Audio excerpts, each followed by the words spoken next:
A oração é mais do que palavras lançadas ao céu. É um diálogo vivo, íntimo e constante entre a criatura e o Criador. Desde os primeiros capítulos da Bíblia, vemos homens e mulheres que buscavam a Deus com o coração, e não apenas com os lábios. A oração não é um ritual vazio, mas um relacionamento vivo que transforma o que somos e molda o que vivemos. Quando olhamos para Gênesis 4:26, encontramos um pequeno versículo com grande significado. Foi nesse tempo que os homens começaram a invocar o nome do Senhor.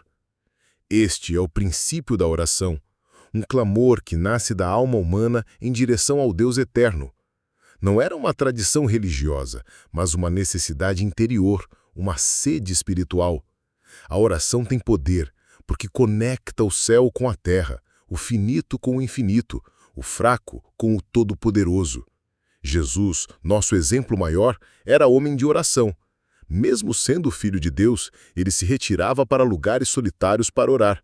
Isso nos mostra que oração não é fraqueza, é força. Não é perda de tempo, é investimento na eternidade. O apóstolo Paulo nos exorta em 1 Tessalonicenses 5,17, orai sem cessar.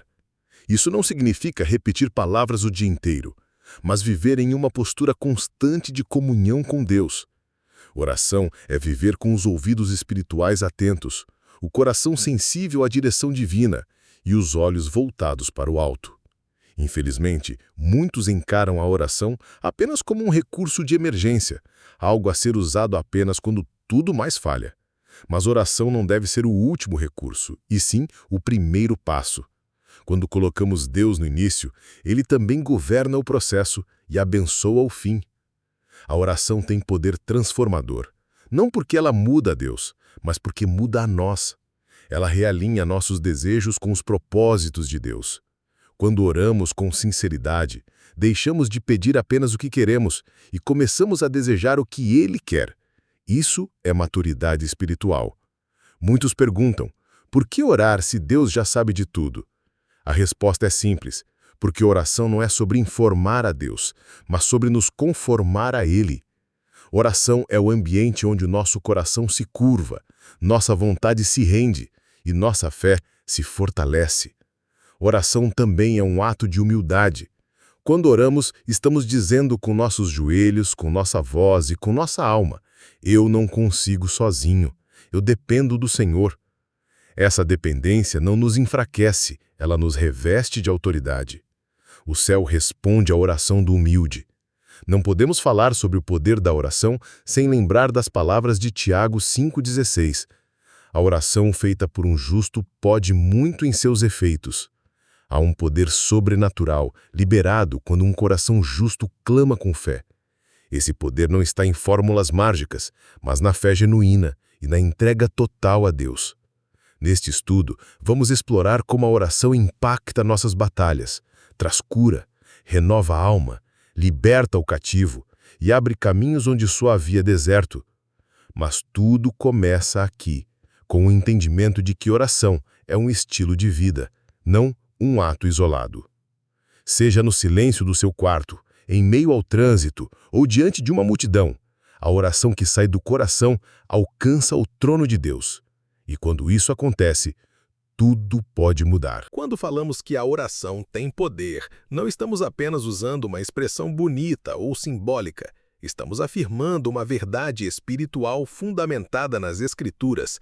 A oração do justo, feita com fé, tem a capacidade de mover o céu e mudar realidades na terra.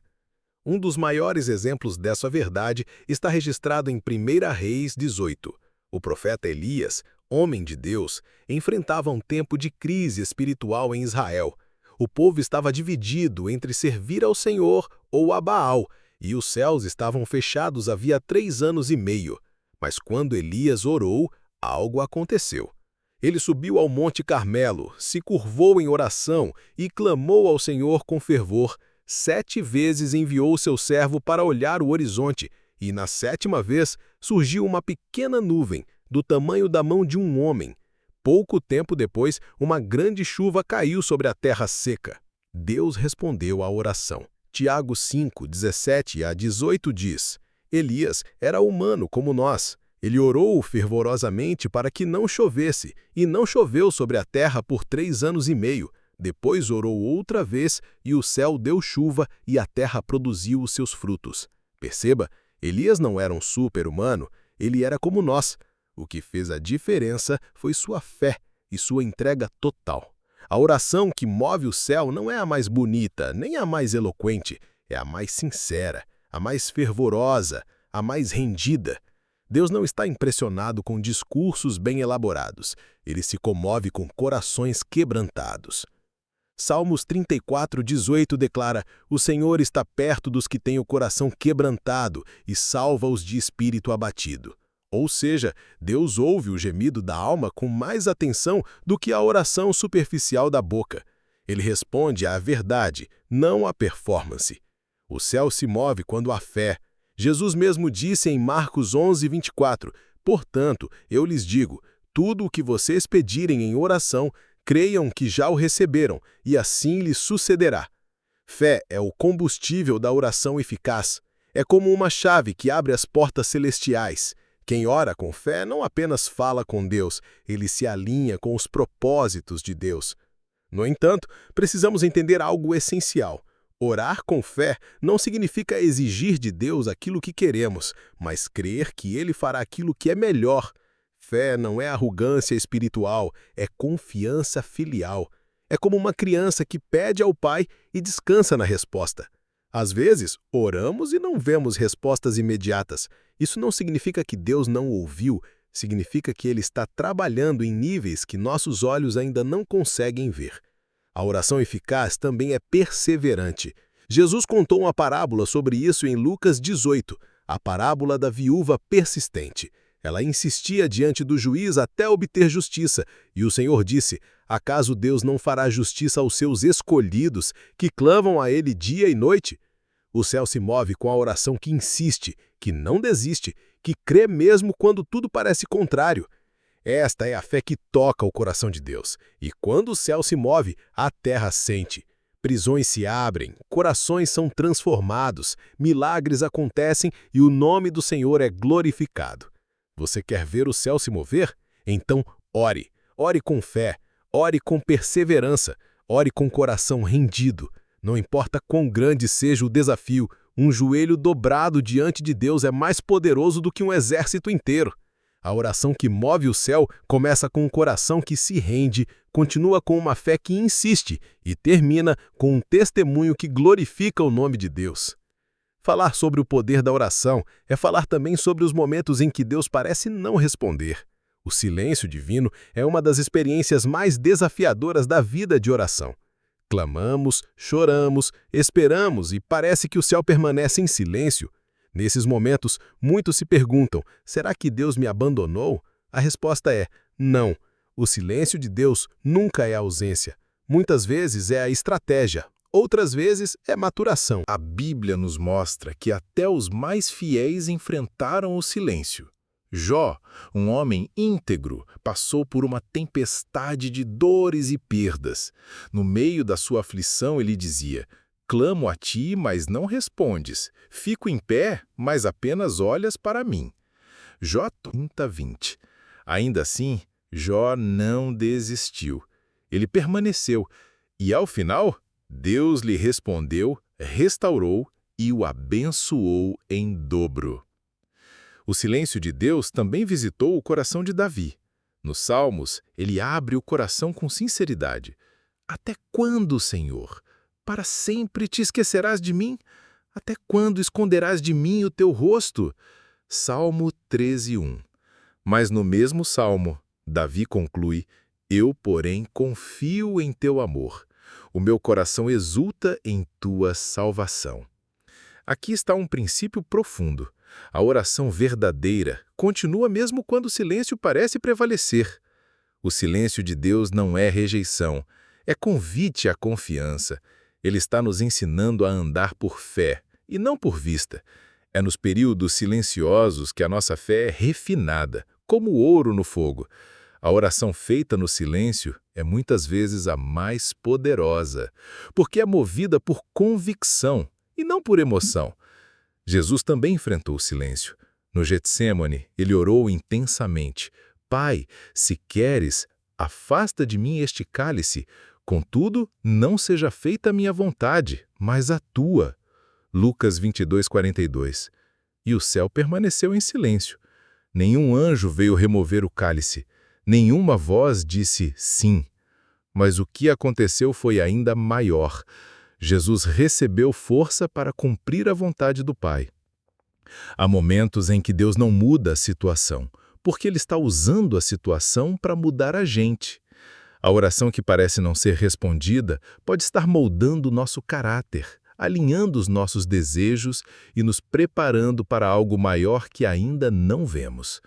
O silêncio de Deus é terreno fértil para o crescimento espiritual. É ali que aprendemos a confiar não apenas no que Deus faz, mas em quem Deus é. É ali que a nossa oração se torna menos sobre resultados e mais sobre relacionamento. Devemos lembrar também que o tempo de Deus não é o nosso. Enquanto nós medimos segundos e minutos, Deus trabalha com propósitos eternos. O que hoje parece um atraso, amanhã será visto como um livramento ou uma lição de fé. A fé verdadeira continua orando mesmo quando não há sinais. Ela continua crendo mesmo sem confirmações, porque ela sabe que o caráter de Deus é fiel, mesmo que o cronômetro da vida pareça parado. Se você está orando e enfrentando o silêncio de Deus, não desista, continue, persevere. O silêncio não é o fim, é apenas um capítulo. E todo capítulo silencioso termina com a voz de Deus trazendo resposta, consolo e direção. A oração é muito mais do que um recurso devocional. Ela é uma arma de guerra. No campo espiritual, onde as nossas batalhas são travadas de forma invisível, a oração se torna a nossa principal linha de ataque e defesa. Não é à toa que o apóstolo Paulo, ao descrever a armadura de Deus em Efésios 6, encerra com um chamado à oração. Orem no Espírito em todas as ocasiões, com toda oração e súplica. Isso nos mostra que a oração não é um acessório da armadura, ela é o que ativa toda a armadura. É por meio da oração que empunhamos o escudo da fé, que brandimos a espada do Espírito e permanecemos firmes diante dos dardos inflamados do inimigo. Vivemos em tempos de intensas batalhas espirituais. Ansiedade, medo, confusão, divisão, imoralidade e incredulidade são sintomas de uma guerra invisível, mas real. E se lutamos contra forças espirituais, como diz Paulo em Efésios 6:12, precisamos lutar com armas espirituais. A oração derruba fortalezas. Ela toca dimensões que nossos olhos não veem. Em 2 Coríntios 10, 4 e 5, Paulo afirma: as armas com as quais lutamos não são humanas, mas poderosas em Deus para destruir fortalezas. Essas fortalezas podem ser pensamentos, padrões de pecado, cadeias emocionais ou espirituais que precisam ser quebradas. Jesus nos deu autoridade para orar com ousadia. Em Lucas 10, 19, ele diz: eis que vos dei autoridade para pisar serpentes e escorpiões, e sobre todo o poder do inimigo, nada vos fará dano. Essa autoridade é exercida em oração. Quando oramos, não estamos apenas pedindo ajuda, estamos agindo como representantes do reino de Deus na terra. Veja o exemplo de Daniel. Ele orou por 21 dias, buscando entendimento. A resposta demorou, mas quando o anjo chegou, revelou: desde o primeiro dia em que você se propôs a buscar entendimento e a humilhar-se diante de Deus, suas palavras foram ouvidas. Daniel 10:12. O atraso foi causado por batalhas espirituais nos céus. Isso nos mostra que há resistência espiritual contra nossas orações, mas que Deus ouve desde o primeiro clamor. A oração também serve como proteção. Jesus, antes de ser preso, disse a Pedro: Simão, Satanás pediu vocês para peneirá-los como trigo, mas eu orei por você, para que a sua fé não desfaleça. Lucas 22, 31 e 32. A oração de Jesus manteve Pedro de pé, mesmo após sua queda. Assim também, quando oramos por nós e por outros, estamos intercedendo para que a fé resista às investidas do inimigo. Orar em espírito é estar em sintonia com o céu, é ser guiado pelo Espírito Santo em cada palavra, gemido ou silêncio. Romanos 8, 26 nos lembra que muitas vezes nem sabemos como orar, mas o Espírito intercede por nós com gemidos inexprimíveis. Isso é consolo, mas também estratégia. Estamos acompanhados no campo de batalha. Então, quando você sentir o peso do dia, o ataque das tentações ou a pressão da ansiedade, lembre-se, você tem uma arma poderosa nas mãos. Dobre seus joelhos, levante sua voz, use a palavra, chame pelo nome de Jesus, ore com fé. A oração é o escudo que te protege e a espada que derrota o inimigo. No coração da oração está o desejo de intimidade. Mais do que apresentar pedidos, orar é entrar no lugar secreto, onde o Pai nos espera com amor. Oração é relacionamento. É no silêncio do quarto, longe dos olhos humanos, que Deus sussurra ao nosso espírito e nos envolve com sua presença. Jesus nos ensinou a orar com um convite à intimidade. Mas tu, quando orares, entra no teu quarto, fecha a porta e ora a teu Pai que está em secreto. E teu Pai que vê em secreto te recompensará. Essa instrução revela algo poderoso. Deus deseja estar a sós conosco. Ele quer nos encontrar no lugar da entrega, da confiança e da vulnerabilidade. A oração íntima não depende de palavras bonitas ou fórmulas. Ela se sustenta na sinceridade. Muitas vezes não sabemos o que dizer, mas o Espírito Santo interpreta nossos suspiros, lágrimas e silêncios. É nesse espaço de autenticidade que nascem as experiências mais profundas com Deus. Intimidade com Deus através da oração gera transformação. Moisés, por exemplo, passou tempo face a face com o Senhor no Monte Sinai. Ao descer, seu rosto brilhava. Ele havia sido marcado pela glória de Deus. Isso nos mostra que quem ora de verdade não volta ao mesmo. A oração nos transforma mais do que transforma o ambiente. Em João 15:7, Jesus disse: "Se vocês permanecerem em mim e as minhas palavras permanecerem em vocês, pedirão o que quiserem e lhes será concedido." A chave está em permanecer.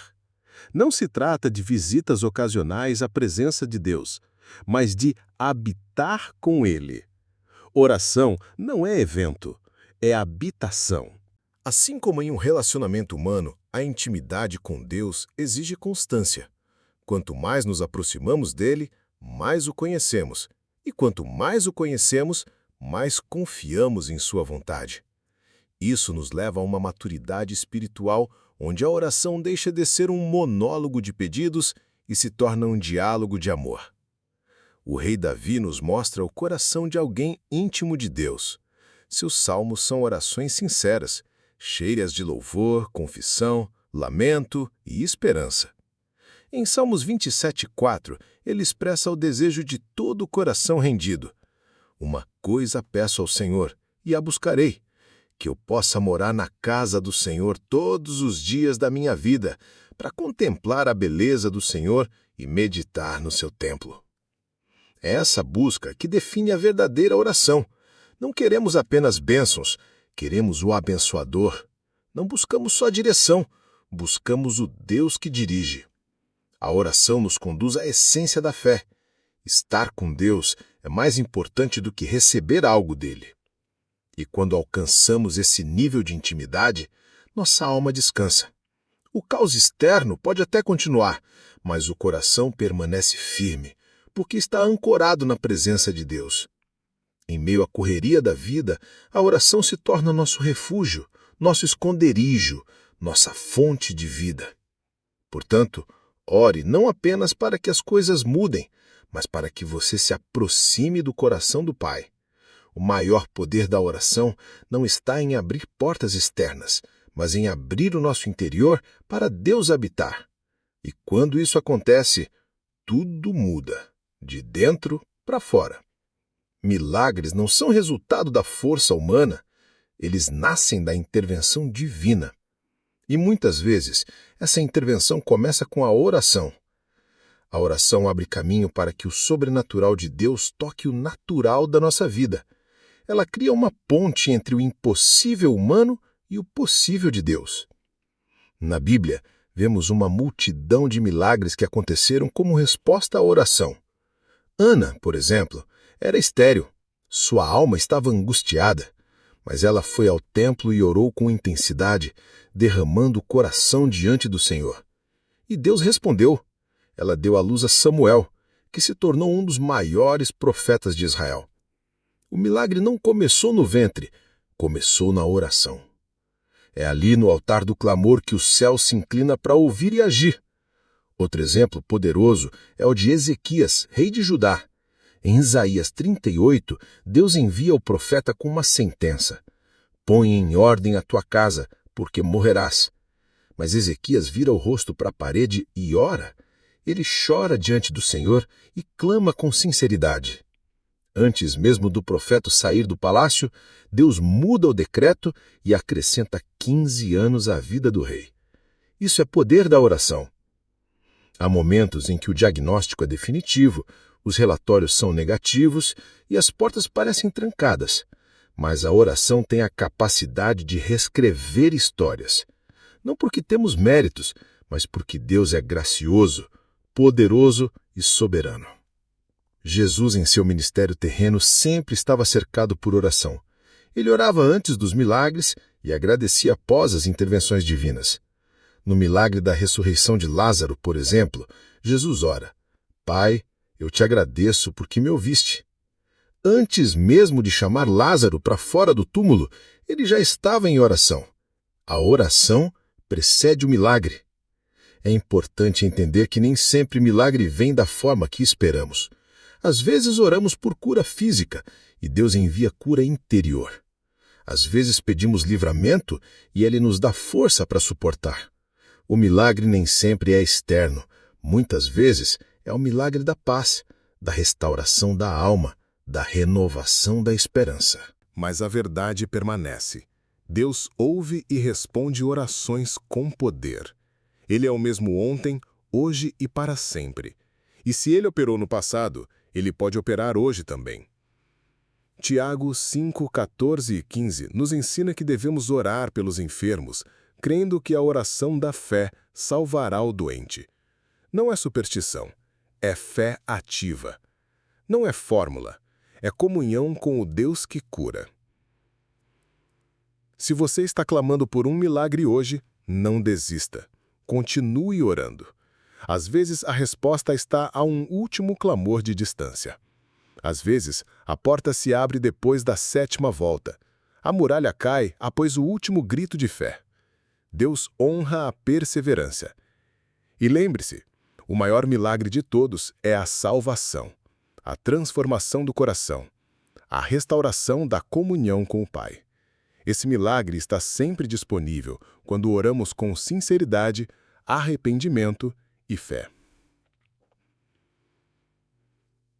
Entre os mais belos atos de amor e serviço no reino de Deus está a intercessão. A oração intercessora é aquela que deixa de focar em si e passa a clamar pelo outro.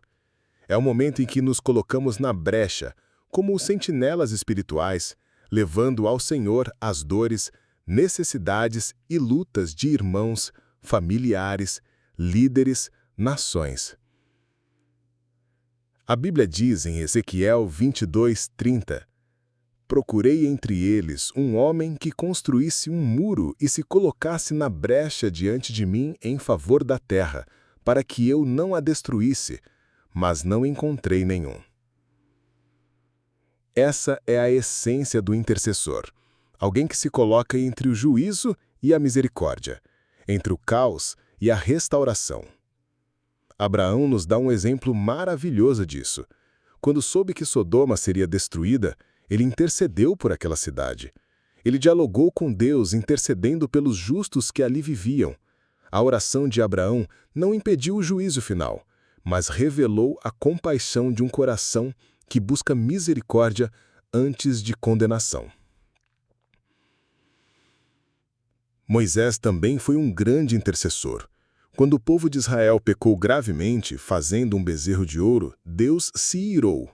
Mas Moisés orou, intercedeu com lágrimas e jejum. Ele chegou a dizer: se perdoares o pecado deles, ótimo. Se não, risca-me do teu livro. Êxodo 32, 32. Que amor é esse que se dispõe a sofrer junto pelo outro?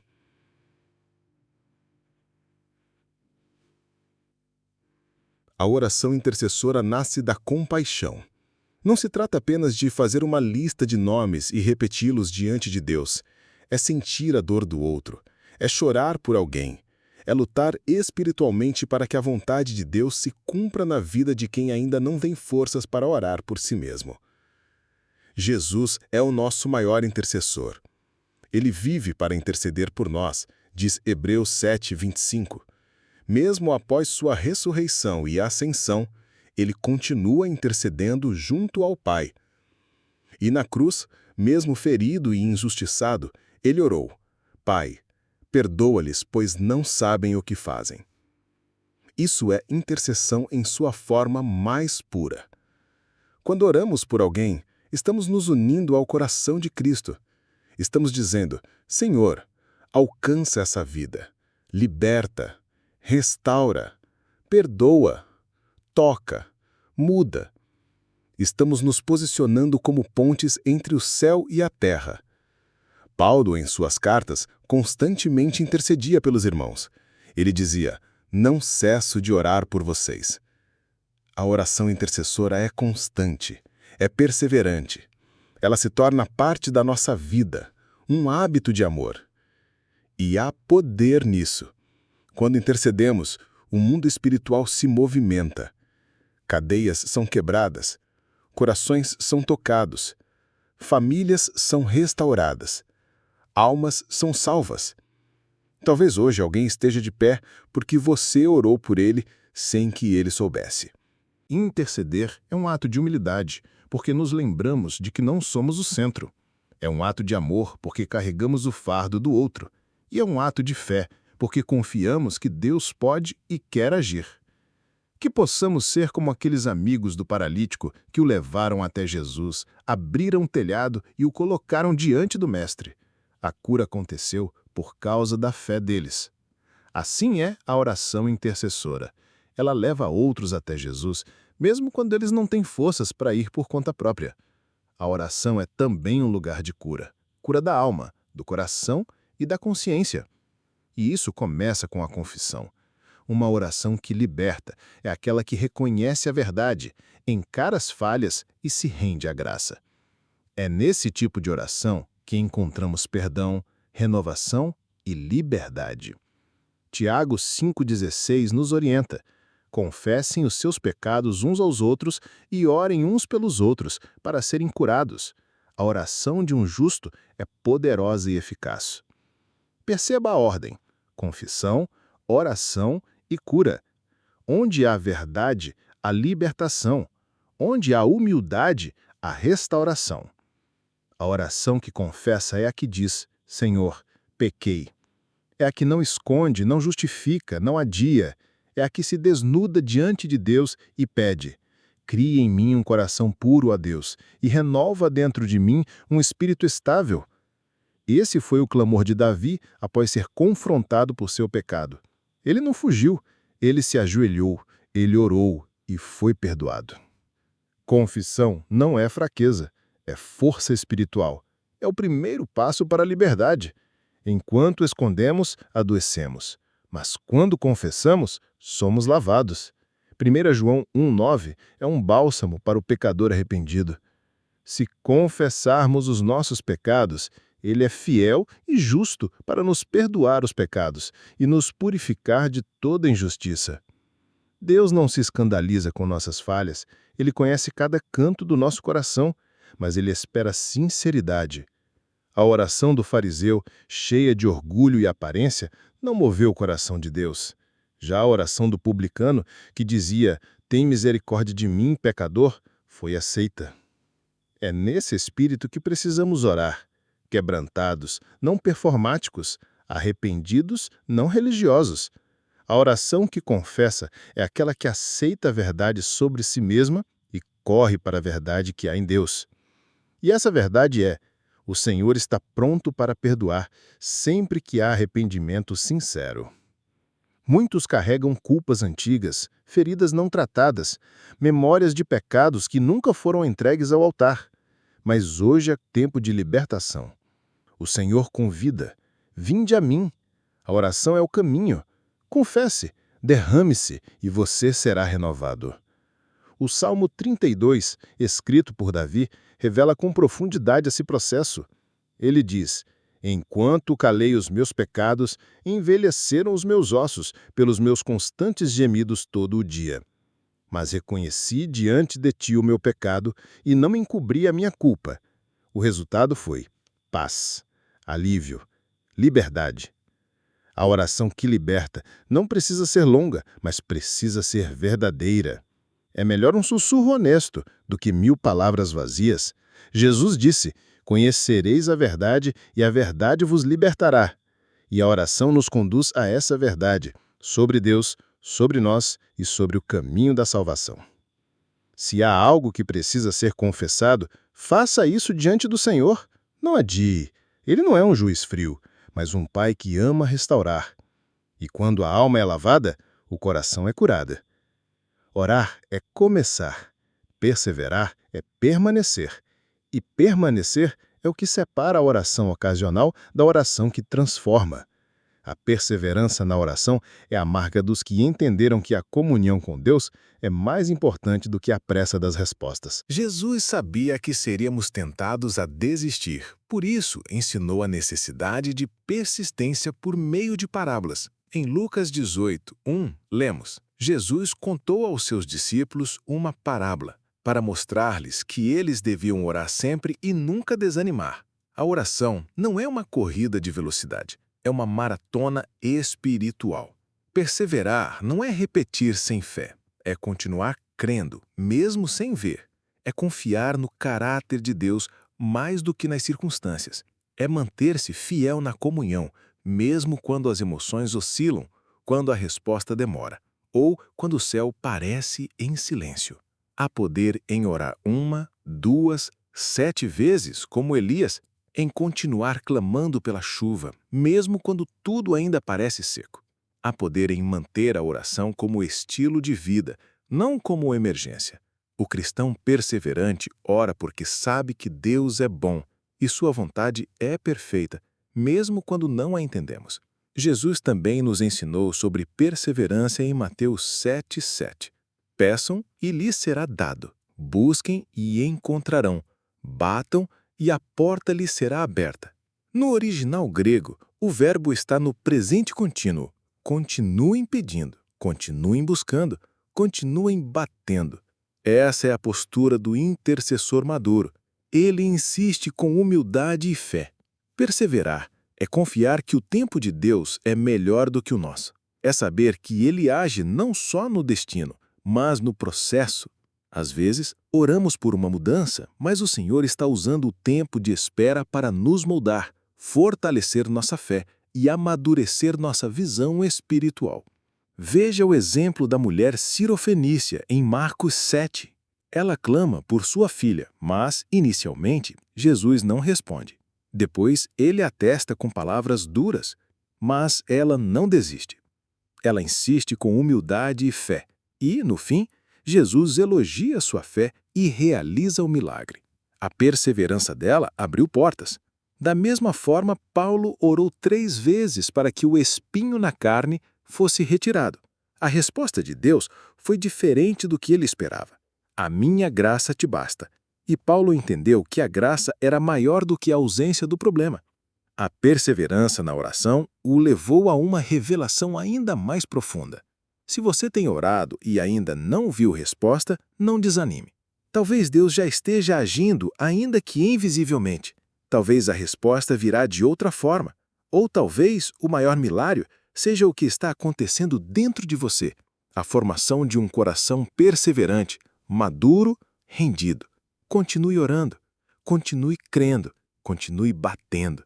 A oração que persiste revela fé genuína, e a fé genuína sempre será honrada por Deus. A oração não é apenas um hábito pessoal, é um legado espiritual. Aqueles que caminham com Deus em oração deixam marcas que ecoam na eternidade. Uma vida de oração gera frutos que abençoam filhos, netos, gerações e até nações. Abraão orava e se tornou pai de uma multidão.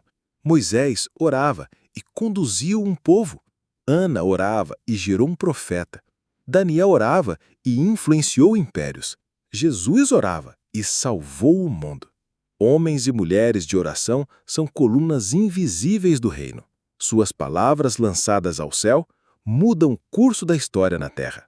O maior presente que podemos deixar para os que virão depois de nós não é uma herança material, mas um exemplo de fé viva. A geração que vê seus pais e líderes orando é uma geração que cresce com raízes profundas. O mundo precisa de crentes que não apenas saibam pregar, mas que saibam se ajoelhar. O legado da oração também é pessoal.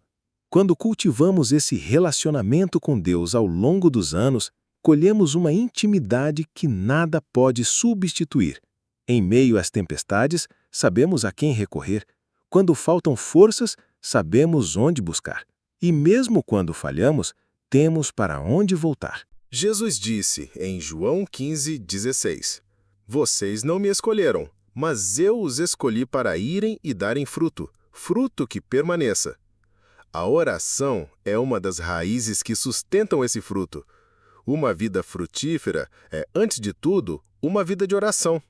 Talvez você esteja começando agora, ou talvez já tenha uma longa jornada. Não importa em que ponto você esteja, Deus está sempre disposto a aprofundar sua relação com você. O convite dele é constante. Clama a mim e responder-te-ei. Ele quer ouvir sua voz, ele quer caminhar com você. Ao final deste estudo, a mensagem é clara.